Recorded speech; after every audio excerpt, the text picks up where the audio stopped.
एक तू ही निरंकार। बोल सतगुरु माता सुदीक्षा सविंदर हरदेव जी महाराज की जय। श्री गुरु वचन अवतार राजमाता जी की जय। हे निरंकार प्रभु, मैं तेरी शरण हूँ, मैनू बख्श लो जी। तू ही निरंकार, मैं तेरी शरणा, मैनू बख्श लो जी। आज का संतों का, गुरुओं का, पीर पैगंबरों का, महापुरुषों का विचार है कि नाम के सुमरण के बिना मन को शांति प्राप्त नहीं हो सकती। तो ये कल के विचारों में भी संतों ने बताया था और आज के शुरुआत में भी यही बात सामने आई संतों की कि मन की शांति यदि हमें चाहिए तो सिर्फ और सिर्फ नाम का सुमरण करना पड़ेगा। नाम का सुमरण करे बगैर हम मन की शांति नहीं प्राप्त कर सकते। ये संतों की वाणी है, तो इन पे हमें पूरा पूरा अमल करना है। यही यदि मन की शांति यदि माया के साथ सोचते हैं मिल जाएगी, माया के पदार्थों के साथ हमारा मन जुड़ा हुआ है और हम सोचे मन की शांति हमें मिल जाएगी, तो संभव नहीं है। ये वाणी है संतों की, शास्त्रों की। क्योंकि माया के समान आपको कुछ समय के लिए क्षणिक सुख कुछ समय के लिए दे सकते हैं, बाद में फिर वो आपका दुख का कारण बन जाएंगे। लेकिन मन की शांति सदा सदा के लिए मन परमात्मा से जुड़ जाए, भक्ति से जुड़ जाए, सतगुरु के चरणों से जुड़ जाए, नाम से जुड़ जाए, तो इसी मन की शांति इसमें शांति आएगी। नाम और भक्ति का खजाना सतगुरु के पास है। सतगुरु ही नाम और भक्ति खजाने के मालिक हैं, परंतु यह नाम की बख्शीश उन्हीं को होती है जो उनकी प्रसन्नता के पात्र बनते हैं, जो अपने सतगुरु को रिझा लेते हैं, जो अपने सतगुरु की सेवा करके गुरुमति के अनुसार अपना जीवन जीते हैं, वही सतगुरु की प्रसन्नता के पात्र बनते हैं। और गुरु की प्रसन्नता ही भक्ति के परमार्थ के सभी जो भेद हैं, छिपे हुए हैं भक्ति के प्राप्ति करने के, वो सतगुरु की प्रसन्नता में ही हमको मिलते हैं। सेवा एक ऐसी चीज है जिसकी प्रसन्नता का सामान हमें सतगुरु के बताए अनुसार करना पड़ेगा। गुरु यदि गुरुमति के अनुसार हमें जीवन नहीं जिया, गुरु भक्ति नहीं की, गुरुमति को धारण नहीं किया, गुरु की बात को संभाल के नहीं रखा, तो सतगुरु की प्रसन्नता की बख्शीश हमको नहीं मिलेगी। और गुरु की प्रसन्नता के बिना फिर हमें जो चाहिए भक्ति के भेद, भक्ति का ज्ञान खजाना, वो हमें नहीं मिल पाएगा। तो इसलिए संत महात्मा यही बात समझाते हैं कि गुरु प्रसन्न साहिब अनुकूला, मिटी मलिन मन कल्पित सूला। गुरु प्रसन्न साहिब अनुकूला, मिटी मलिन मन कल्पित सूला। तो श्री भरत जी अपने प्रभु श्री राम जी के सामने प्रार्थना करते हैं कि जब मुझ पर गुरु प्रसन्न हो गए तो साहब भी प्रसन्न हो गई, तो साहब भी अनुकूल हो गए और मन की सब मलिनता तथा संशय रूपी शूल स्वयं नष्ट हो गए। तो यहाँ यही बात संत महात्मा समझाते हैं कि जो लोग गुरु से केवल नाम का उपदेश लेकर बैठे रहते हैं और आगे चलने का यत्न नहीं करते, वो गलती करते हैं। वे समझते हैं कि बस नाम मिल गया और गुरु मिल गए, इससे और अधिक क्या करना। परंतु वे भूल में हैं, उनको यह समझ नहीं आती। अभी तो वे केवल भक्ति और परमार्थ के स्कूल में दाखिल ही हुए हैं। स्कूल में दाखिल हो जाने से और स्कूल के रजिस्टर में नाम लिखा लेने से तो स्कूल की विद्या हाथ नहीं आ जाती। खाली स्कूल में नाम लिखवा लिया और स्कूल में नाम लिखाने से तो स्कूल का ज्ञान, स्कूल की विद्या हाथ नहीं आ जाती। संत बताते हैं उसकी प्राप्ति के लिए तो स्कूल में बार बार आना जाना पड़ता है, वर्षों तक समय देना होता है, परिश्रम करना होता है और साथ साथ अध्यापक की मार और उस ताड़ उसकी सहनी भी पड़ती है, तब कहीं जाकर विद्या हाथ लगती है। इसी कारण संतों का कहना है कि परमार्थ का ज्ञान प्राप्त करने के लिए गुरु का संग, गुरु का सत्संग करने की बहुत आवश्यकता है। इतिहास बताता है कि स्वयं श्री गुरु रामदास जी ने जिनकी वाणी की यहाँ बात की जा रही है, श्री गुरु अमरदास साहब जी के दरबार में इतनी श्रद्धा, इतने परिश्रम और इतने मेहनत तथा के साथ सेवा की, जिसकी बड़ाई और तुलना में स्वयं ही वे थे। तो गुरु घर की नीच से नीच सेवा भी उन्होंने अपने ऊपर ले रखी थी।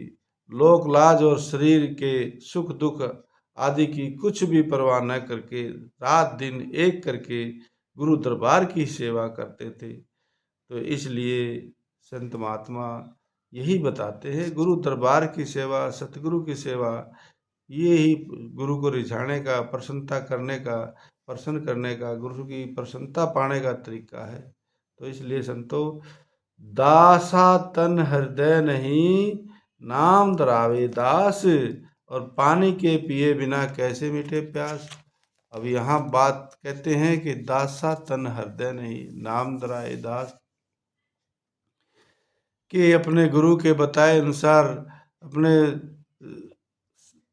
रह के संसार में मन को दास नहीं बना, मन के अंदर एक निमाणापन नहीं आया, मन के अंदर गरीबपना नहीं आया, तो मन ही फिर ये दासापन नहीं आया तो नाम दास धराने से कुछ नहीं फायदा होने वाला। तो यहाँ यही बताते हैं कि आपा मेटे पीऊ मिले, पीऊ में रहा समाए, अकथ कहानी प्रेम की, कहे ताको पति याय। संत कबीर साहब जी की वाणी है कि आपा मेटे पीऊ मिले। गुरु महाराज जी बताते हैं कि मिले दाना खाक में तो गुले गुलजार होता है। इसी प्रकार आपा मेटे, अपना अपना भाव, अपना होना, कुछ नहीं। ये तन भी इस निरंकार का दिया हुआ, ये मन भी इस निरंकार का दिया हुआ, ये धन भी इस निरंकार का दिया हुआ, तो मेरा अपना कुछ है ही नहीं। ये शरीर मेरा अपना नहीं है। सहजो बाई जी कहती हैं कि सहजो बज हरि नाम को, तजो जगत से ने, और अपना तो कछु है नहीं, अपनी सगी न दे। जब ये शरीर हमारा अपना नहीं है तो और संसार में कौन अपना है। ये बहुत समझदारी की बात बताते हैं संत महात्मा। जो इस मन पे लगाम लगती है, नहीं तो ये मन जीव को इतना दुखी करके रखता है। हर समय ये मन किसी न किसी प्रकार का कोई न कोई विचार चला के और हर समय इस जीव को उलझन में डालने रखने का काम करता है। तो इसलिए कहते हैं आपा मेटे पीऊ मिले, अपने आप को मिटाने के बाद परमात्मा ये निरंकार मिलता है। फिर पीऊ में रहा है, फिर उसके अंदर ही समाया हुआ रहता है, फिर उसी में खाता पीता।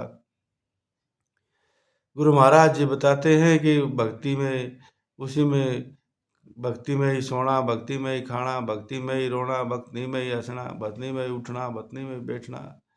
तो सारे काम धंधे सब कुछ करते हुए हर समय मालिक के नाम का सुमरण इस शरीर के अंदर चलता रहता है। तो फिर ये मन में शांति बनी रहती है। ये मन शांत है, मन को काम दिया रहता है, मन को काम दिया जाता है तो मन अपने काम में लगा रहो, बस मन शांत रखेगा जीव को। यही ये जो ही इस मन को कोई काम नहीं दिया तो ये मन फिर अपनी गिरावट में आने का काम करता है। जैसे ढलान पे पानी अपने आप नीचे की तरफ चले जाता है, किसी को कुछ करने की आवश्यकता नहीं है। और पानी को ऊंचाई पे ले जाना है तो फिर हमें जतन करने पड़ेंगे, मेहनत करनी पड़ेगी, उपाय करने पड़ेंगे। इसी प्रकार इस मन को ऊंचाई पर रखना है तो हमें हर समय इस मन को ही उपदेश करना पड़ेगा। मन को ही प्रमोद ये, मन को ही उपदेश, जो मन को बस ही करे शिष्य होय सब देश। परम संत जी कबीर साहब जी यही कहते हैं, सारे संसार को उपदेश करने की जरूरत नहीं है, अपने मन को ही उपदेश दो बार बार। इस अपने मन को ही समझा लो, ये मन समझ गया, मन हमारे बस में आ गया, मन हमारे काबू में आ गया तो समझो सारा संसार हमारे काबू में है। तो करऊ बिनती सुनऊ मेरे मीता, संत टहल की बेला, यहाँ खाटी चलऊ हरिलाहा, आगे बसनु सुहेला। तो यहाँ गुरुवाणी में आता है, ए मेरे प्यारे मीत सुनो, मैं आपके आगे एक विनती करता हूँ। वह क्या प्रार्थना है, वह क्या विनती है कि संतों की टहल करने का तुम शुभ अवसर है। करते हैं कि हे मेरे मंत, आपके सामने एक प्रार्थना है कि संतों की टहल करने का, संतों की सेवा करने का यह शुभ अवसर है। आओ संतों की सेवा करें और जन्म का लाभ उठाएं, क्योंकि ऐसा करने से मालिक के नाम का लाभ पाकर जब हम यहाँ से परलोक में जाएंगे तो वहाँ भी सुख ही मिलेगा।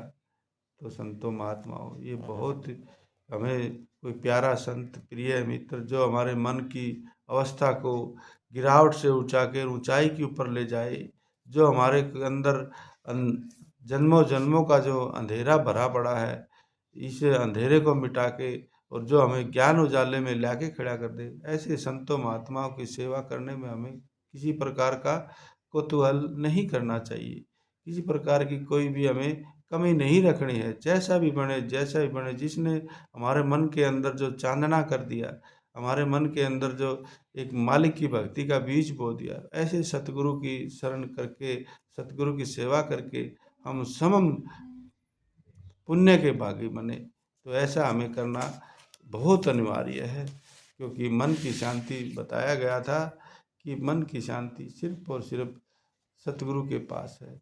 गुरु सतगुरु के खजाने में वो सत्संग ज्ञान का भंडार है, जो मन को शांत करने का उपाय बताते हैं। गुरु बचन हृदय धरे, जैसे दाम कंगाल, आठ पहर बिसरे नहीं, सो शिष्य होए नाहनिहाल। यहाँ फिर गुरु की महिमा के ऊपर संतों ने बात बताई है कि गुरु वचन हृदय धरे, गुरु की बात को संभाल के रखना, यानी हृदय में बसा के रखना। जैसे दाम कंगाल, जैसे एक कंगाल आदमी होता है, मतलब जिसके पास 1 पैसा 2 पैसा हो, 5 पैसा हो, ये उस 1 पैसे को 2 पैसे को भी वो बार बार अपनी जेब के अंदर नु टटोलता रहता है, कहीं गया तो नहीं, कहीं गिर तो नहीं गया, हाँ है, तो बार बार संभालता रहता है, हाँ है, हाँ रखा है। जैसे एक दमड़ी को, पैसे को संभाल के रखता है कोई बहुत गरीब इंसान, वो तो एक एक पैसे को संभाल, कहीं गिर ना जाए, गुम ना हो जाए, मेरा काम ना बिगड़ जाए, मेरा तो इसी से काम चलना है, यही गुम हो गया तो फिर मेरा क्या होगा। तो इसी प्रकार गुरु महाराज जी समझाते हैं कि गुरु का वचन भी सेम उस गरीब आदमी की तरह जो संभाल के रखता है, बार बार उस एक एक पैसे को, एक एक दमड़ी को, कंगाल की तरह। तो हम भी उस कंगाल की तरह ही हैं, यदि हमने पास गुरु की बात हमारे हृदय में नहीं बसी है, हमने गुरु की बात को संभाला नहीं है। सतगुरु की बात हर समय 8 पहर बिसरे नहीं, सो शिष्य होए निहाल। 8 पहर हर समय उठते बैठते सोते जागते, हे सतगुरु तेरी कृपा, हे निरंकार प्रभु मैं तेरी शरण हूँ, मैंने बख्श लो जी। हे निरंकार रक्षा करना, कृपा करना, हे निरंकार मुझे अपने संग में ला लेना, हे निरंकार मुझे अपने चरणों में जगह दे देना। ऐसे ही हर समय मन के अंदर यही अरदास चलती रहे, तो फिर हमारा काम बड़ा समझना चाहिए। 8 पैर हर समय संतों ने बताया है कि 8 पैर हर समय हमें मालिक की भक्ति का ही ध्यान करते हुए अपने जीवन का सफर तय करना है। फिर कहते हैं कि संसार का हर आदमी सुख चाहता है, हर कोई सुख चाहता है, लेकिन कहते हैं गुरु महाराज जी, हे इंसान, तेरा नाता किसके साथ जुड़ा हुआ है? ये बात बहुत विचार करने की है। गुरु महाराज जी के प्रवचन है कि सतगुरु माता जी कहती हैं कि हर कोई सुख चाहता है, लेकिन हे इंसान, तू ये सोच तेरा नाता किसके साथ जुड़ा हुआ है। अब हम सुख तो चाहते हैं, तो हमारा नाता किसके साथ जुड़ा हुआ है? हमारे मन की तार किसके साथ जुड़ी हुई है? तो हमारी मन की अवस्था, मन का नाता, मन की तार संसार के साथ जुड़ी है, माया के साथ जुड़ी हुई है। तो फिर इस माया में, इस संसार में तो देखते हैं, आप सभी देखते हैं क्या हाल है। जिसके मन का नाता माया से जुड़ा हुआ है, तो फिर उसको माया तो मिल जाएगी, लेकिन सुख नहीं मिलेगा। माया में सुख नहीं है। माया में सुख है तो इतना ही कि हमारे जरूरी कार्य, व्यवहार, काम धंधे चल जाते हैं। इसके पश्चात जो मन की शांति के बारे में भी बताया था संतों ने, वो सतगुरु के भंडार में रखी हुई रहती है, गुरु के पास होती है। वो मन की शांति तो सिर्फ नाम के साथ है। नाम का सुमरण करते करते अंदर ही अंदर, इस शरीर के अंदर, इस मन को रस आना शुरू हो जाएगा।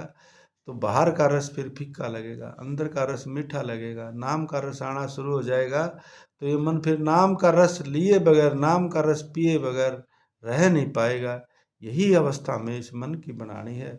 ये मन की अवस्था ऐसी बन गई तो आखिरी वक्त तक, आखिरी सांस में, परलोक में ये हमारा नाम हमारा सहारा और हमारा साथी और हमारा मनोरंजन करने का साधन बन जाएगा।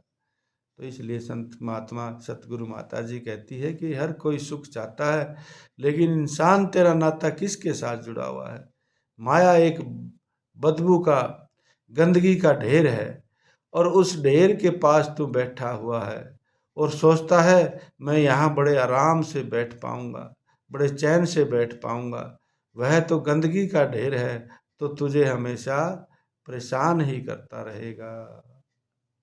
तो ये संसार के अंदर जो हमारे संसारी मायावी विचारधाराएं, इस मन रूपी धरती के अंदर जो बीज बो दिए जाते हैं माया के, तो फिर ये संतों ने बहुत खुल के बात बताई कि गंदगी का, बदबू का ढेर है। क्योंकि हर समय हमको दुखी और परेशान करता रहता है, हर समय जीव को नाच नचाता रहता है ये मन। ऐसे विचार चला चला के सुबह उठते ही ऐसा विचार चला देगा कि जीव के अंदर बेचैनी पैदा हो जाएगी। तो हमें इस अवस्था को सदा सदा के लिए खत्म करना है, और नाम के सुमरण से ही वो खत्म होगा। जो ऐसा विचार ऐसा चलता है मन के अंदर, जो हमको दुख हो रहा है, कष्ट हो रहा है, इस आत्मा को भी, जीव को भी, तो उसके लिए हमें नाम का सुमरण से पहले उसको भस्म करना पड़ेगा। जड़ा जड़ा के, जड़ा, चलो उठो, कितने उठोगे, पैदा हो कितने हो, सबको नाश करना। फिर वो नाम के सुमरण से इस मन के अंदर से पुराना संस्कार जो पैदा हो रखा है वो नष्ट होगा, तो फिर नया संस्कार नाम का बन जाएगा। फिर नई खेती उपजेगी, और नई खेती में फिर नया, माया के बीज ना बोके भक्ति के बीज बोए, तो फिर भक्ति का बीज जब बोए तो वो भक्ति का पेड़ बड़ा होके उस पर मोक्ष और मुक्ति के फल लगे, तब हमें इस मन की शांति मिली। तो संतों ने बहुत बात को क्लियर करके समझाया है। यदि मन की हमें शांति चाहिए तो हमें संत सतगुरु की शरण में रहना ही पड़ेगा, जाना ही पड़ेगा। गुरु के पास हमें रह के, गुरु के संगत में रह के, गुरु के सत्संग में रह के हमें ये बात सीखनी पड़ेगी कि इस मन को कैसे हमारे शांत वातावरण बनाया जाए मन में।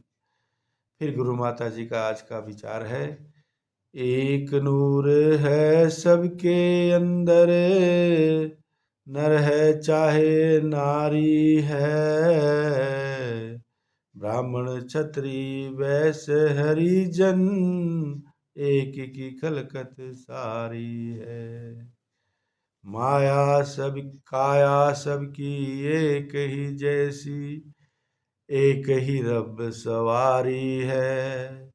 जात पात के झगड़े कैसे, कैसी लोकाचारी है। हिंदू मुस्लिम सिख ईसाई एक ही रब के बंदे हैं, मान के बंदे प्यार है करना, चंगे चाहे मंदे हैं। एक प्रभु की जोत सब में, कौन बुरा या चंगा है। जैसे गंदगी मिल गंगा में, बन जाती खुद गंगा है। सबको एक समान जानकर, मन का अहम मिटाओगे। कहे अवतार ये दूजा परण है, न वर्ण जाति जतलाओगे। तो सतगुरु माता जी ने जो दूसरा वचन दिया है, किसी प्रकार का हमें जात पात का, छोटे बड़े का, ऊंच नीच का भेदभाव मन में नहीं लेके आना है। सबको एक समान, सब उस निरंकार एक नूर से बने हुए, सब एक नूर से बने हुए हैं। चाहे कोई किसी भी प्रकार से, चाहे ब्राह्मण हो, क्षत्रिय हो, वैश्य हो, हरिजन हो, सबके अंदर वो एक नूर, वो एक आत्मा, वो परमात्मा का अंश, वो निरंकार का अंश, सब उसी ऊर्जा, उसी निराकार शक्ति से ये शरीर चलायमान है। और जिस दिन ये शरीर से वो निराकार ऊर्जा, वो निराकार शक्ति, वो परम तत्व निकल जाता है, तो फिर वो एक ही रब सवारी है। आखिर में सबको उसी एक जगह जाना, वहीं लकड़ियों में, वहीं मिट्टी में मिल जाना। तो इसलिए सबको एक समान जानना, ये गुरु का दूसरा, किसी प्रकार का जात पात का भेदभाव नहीं करना, ये सतगुरु माता जी का हमारा दूसरा प्रण है। तो हमें गुरु के प्रण, पहला वर्ण क्या था, पहला वचन क्या था गुरु का, कि ये तन और मन, ये धन, ये धन निरंकार का दिया हुआ है, ये तन भी निरंकार का दिया हुआ है, ये मन भी निरंकार का है। तो ये तीनों चीज किसी ने दी हुई है, कब हमसे वापसी ले ले, कब हमको वापस शरीर, कब वो वापसी ले ले, कब वो धन वापसी ले ले, कब वो मन वापसी ले ले। तो उसका समान जिसकी वस्तु समझो, उसकी काम नहीं तकरार का। तो ये कहे अवतार ये पहला प्रण, तन मन धन सब निरंकार का। तो साथ संगत जी, आज का सतगुरु माता जी के चरणों में यही अरदास, हे सतगुरु माते, ये मन हर समय आपकी ही गुणगान करता रहे, आपके ही चरणों में, आपकी ही सेवा में, आपके ही बताए हुए ज्ञान के द्वारा अपने जीवन का सफर तय करता रहे। यही दास की आपके चरणों में अरदास। प्रेम से कहिए धन निरंकार जी।